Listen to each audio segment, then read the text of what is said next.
तो अगर इंडिया के टॉप कॉलेजों और यूनिवर्सिटीज में पढ़ाने का या फिर रिसर्च करने का सपना है तो एक नाम बार बार सामने आता है, एनटीए यूजीसी नेट। आखिर ये है क्या? चलिए आज इसी एग्जाम को A to Z समझते हैं, बिल्कुल आसान भाषा में। तो आज के सफर में हम क्या क्या जानने वाले हैं। सबसे पहले तो यही कि भाई ये यूजीसी नेट है क्या भला। फिर देखेंगे इसका पूरा एग्जाम पैटर्न, मतलब इसका ब्लूप्रिंट, कौन कौन ये एग्जाम दे सकता है, यानी एलिजिबिलिटी, साल में कब कब होता है ये एग्जाम, अप्लाई करने का प्रोसेस क्या है, और सबसे आखिर में सबसे ज़रूरी बात कि पास होने के लिए क्या करना होगा। ऑलराइट, तो शुरू करते हैं पहले सवाल से। ये यूजीसी नेट एग्जाम आखिर है क्या और क्यों इतना ज़रूरी है? तो सवाल ये उठता है कि क्या सच में ये एग्जाम इंडिया में एक एकेडमिक करियर की चाबी है? क्या इसी एक दरवाजे से होकर गुजरना पड़ता है? देखते हैं। तो इसका जवाब है हाँ, बिल्कुल।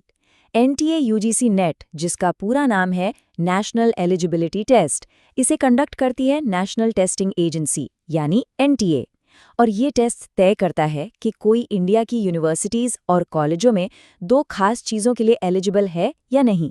पहला है असिस्टेंट प्रोफेसर बनना और दूसरा है जूनियर रिसर्च फेलोशिप, जिसे हम JRF भी कहते हैं, मतलब रिसर्च के लिए स्कॉलरशिप पाना।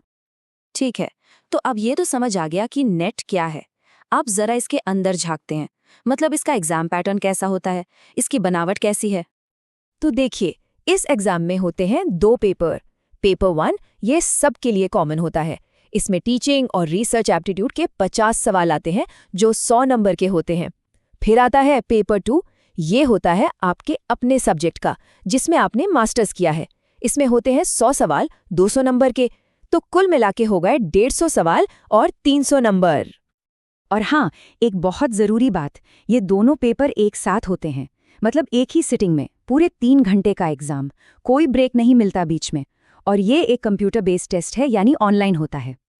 चलिए अब बात करते हैं सबसे ज़रूरी सवाल की कि ये एग्ज़ाम दे कौन सकता है, क्या हम इसके लिए एलिजिबल हैं? आइए इसकी शर्तों को ज़रा ध्यान से समझते हैं। तो देखिए, क्वालिफिकेशन बहुत सीधी सादी है। आपके पास मास्टर्स डिग्री होनी चाहिए जिसमें कम से कम 55% मार्क्स हों। हाँ, अगर कोई SC, ST, OBC, PWD या थर्ड जेंडर कैटेगरी से है तो ये क्राइटेरिया थोड़ा सा कम होकर 50% हो जाता है।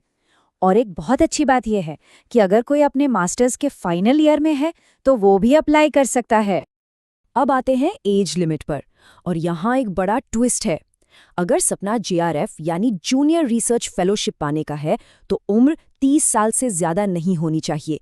हाँ, रिजर्व्ड कैटेगरीज के लिए कुछ छूट है, लेकिन अगर मकसद सिर्फ असिस्टेंट प्रोफेसर बनना है तो फिर उम्र की कोई टेंशन नहीं, कोई अपर एज लिमिट है ही नहीं। ओके, तो अब ये समझते हैं कि इस एग्जाम का सालाना रिदम क्या है, मतलब ये होता कब कब है। ये एग्जाम साल में 2 बार होता है। एक तरह से इसका एक फिक्स्ड कैलेंडर है। एक होता है जून में और दूसरा दिसंबर में। जून वाले एग्जाम का नोटिफिकेशन फरवरी के आसपास आता है और दिसंबर वाले का सितंबर में। तो एक पूरा साइकिल चलता है, नोटिफिकेशन, एप्लीकेशन, एग्जाम और फिर रिजल्ट। काफ़ी प्रिडिक्टेबल है। ठीक है, अब जब एग्जाम के बारे में इतना कुछ जान लिया है तो अगला कदम क्या होगा? जाहिर है, अप्लाई करना। तो चलिए अब इसका पूरा प्रोसेस समझते हैं।